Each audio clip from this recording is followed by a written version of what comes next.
Monday, 16th of October, 2023. Russian forces continued their attempts to progress further around Avdiivka. In this section, the enemy created a 3-4 times advantage in personnel, as well as an advantage in armored vehicles, artillery, and aviation. Nevertheless, Ukrainian forces continue to defend their positions and mercilessly destroy the enemy. Avdiivka truly begins to emerge as a symbol of embarrassment for the Russian military, who continue to waste hundreds of tanks and armored vehicles, as well as thousands of troops in failed attempts to advance further. Good news also came from the area close to Solodke village in the Donetsk region, where fighters from the 79th Separate Assault Brigade continued to mercilessly destroy the equipment and manpower of the enemy.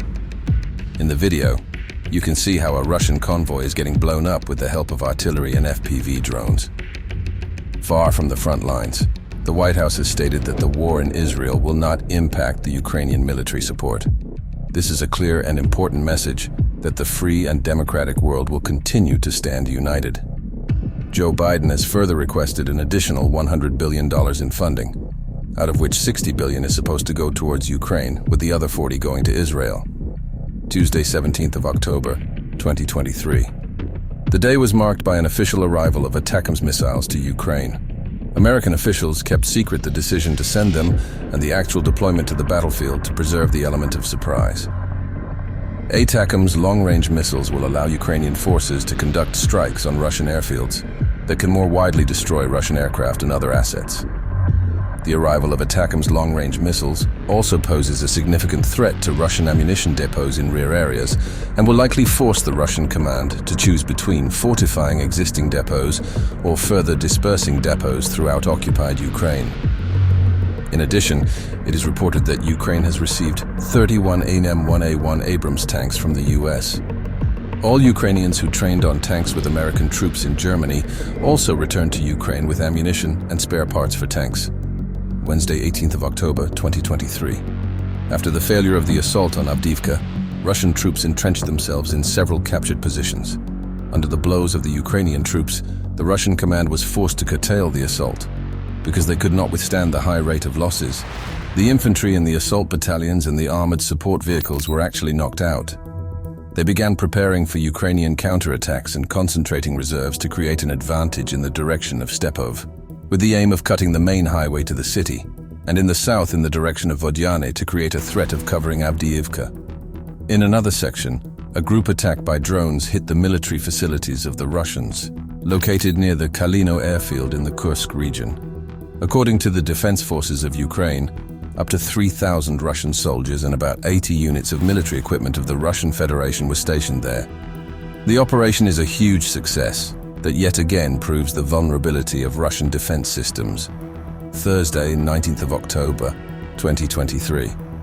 US President Joe Biden addressed the American people with a special speech. Biden emphasized the need to support both Ukraine and Israel at a turning point in history and appealed to Congress to support new funding for aid. We cannot and will not let terrorists like Hamas and tyrants like Putin win. I refuse to let that happen. On the other side, Russian Foreign Minister Sergei Lavrov met with North Korean Foreign Minister Cho Son-hui in Pyongyang, likely as a part of an ongoing Russian effort to procure additional munitions from North Korea. Lavrov stated that Russian-North Korean relations have reached a qualitatively new strategic level. The dictatorships around the world continue to help one another and form a firm bloc of opposition against a free democratic world. Friday, 20th of October, 2023. Russians launched another full-scale attack north of Avdiivka. The enemy continued the attempts to break through the lowlands to the village of Stepov to cut the road to Avdiivka. In terms of the scale of the forces involved, the Russian offensive was similar to the October 10th assault. A massive strike by artillery and aviation, then an attempt to break in at speed in large convoys with infantry on the nearest landings across the fields. The Ukrainian defense met the Russians with organized fire. During the day, Ukrainian troops destroyed 70 units of armored vehicles. Heavy losses were inflicted on 2 Russian assault battalions. Despite the losses, Russian troops are regrouping and preparing a new assault in the same direction north of Avdiivka. Saturday, 21st of October, 2023. Near Avdiivka, Russians began to use tactics of digging tunnels. They dag up the tunnels to blow them up when they get close to Ukrainian positions.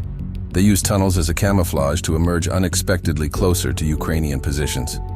Such measures hint to a desperation of Russian command, which is unable to deliver a victory to their superiors in the government. Soldiers of the artillery reconnaissance battle show footage of the destruction of Russian equipment during another unsuccessful attempt to storm positions in the Avdiivka direction.